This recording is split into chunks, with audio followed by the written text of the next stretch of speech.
DOH Undersecretary giimbestigahan tungod sa 1.3 bilyones pesos nga unliquidated cash advances sa rollout sa immunization campaign. Apektado mga katropa.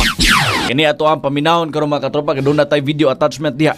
No, tan-aw mo sa 101.7 XFM Bukidnon, i-dial na diya sa inyong mga Facebook unsa tawag ani kining. Okay, ato paminahon mga katropa.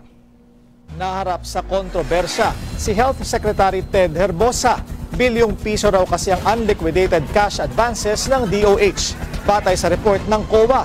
Narito ang agenda report ni Pierre Pastor.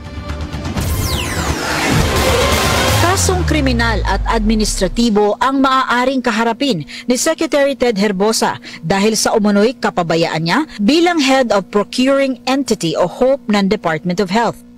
Lumabas kasi sa report ng COA na meron pang 1.296 billion pesos na unliquidated cash advances ang ahensya ni Herbosa sa United Nations Children's Fund o UNICEF.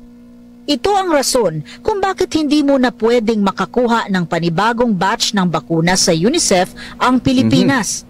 Nakasaad sa COA Circular No. 2012-001 at DOH Memorandum 2023-0369 na ipinagbabawal ang paglalaan ng pondo kung meron pang hindi naliliquidate. Ayon sa source ng Billionaire News Channel, ang report ay mula din sa DOH concerned employees na humiling kay Acting Ombudsman Mariflor Punsalan Castillo na imbestigahan si Secretary Herbosa. Hindi rin daw tinatanggap ang bagong request ng DOH para sa pentavalent, BCG at hepatitis B vaccines na nagkakahalaga ng 525 million pesos dahil sa hindi pa na ipaliliwanag na pinagkagastusan ng naunang bilyon. Ang wala diha yes. Sa mga barangay, sa mga health centers. Pentavalent, BCG, hepatitis B vaccine. Sa mga pinapasok na transaksyon ng DOH. Malinaw ang tagubilin ni PBBM sa kanyang ika-4 na SONA na paspasan na ang pagbibigay ng complete vaccination sa lahat ng mga bata sa buong Pilipinas. Pero tila magiging sanhi ng delay ng rollout ng nationwide immunization campaign ng Pangulo ang abiryang ito ng DOH. Lalo't nakaamba na mag-issue ng suspension order at notice of disallowance ang COA dahil dito. Naglabas pa ng audit observation memo ang COA nitong August 7 laban sa DOH dahil sa bagal ni Herbosa bilang head ng HOPE para iresolba ang urgent matters sa ahensya. Ang dapat na 7 days deadline, umaabot daw ng 8 buwan para aksyonan ni Herbosa ang mga issue. Humingi ng request for interview sa kalihim ang Billionaire News Channel pero hindi pa ito nagpapaunlak sa ngayon. Nagbigay lamang ng notification ang kanyang tanggapan na sinasabing hinihintay nila ang official service mula sa ombudsman bago nila sagutin ang issue. Para sa agenda, Pierre Pastor. Pastilan mga katropa. No, imbes isa ka semana ra katropang Hanilo, muabot na dito 8 ka bulan.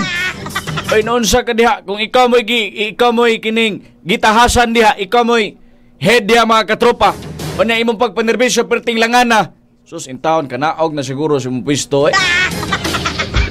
Dili man ang kinahanglan sa bagang katawahan ka ng abtik mga katropa. Dili ka ng langan nga pagpanerbisyo. Kanawa ni karono ang mga kabataan katropang Hanilo.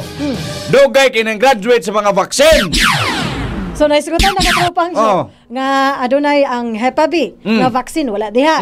Ang Penta wala po diha. Wala. Ang kaning BCG wala po diha katropang jo. Muna diha mga katropa, tinuod gid nino. Abi ba nako kining narani sa kining bay lungsod-lungsod lang tibok Pilipinas man on. Nahutdan abi nako ba kining lungsod lang nahutdan.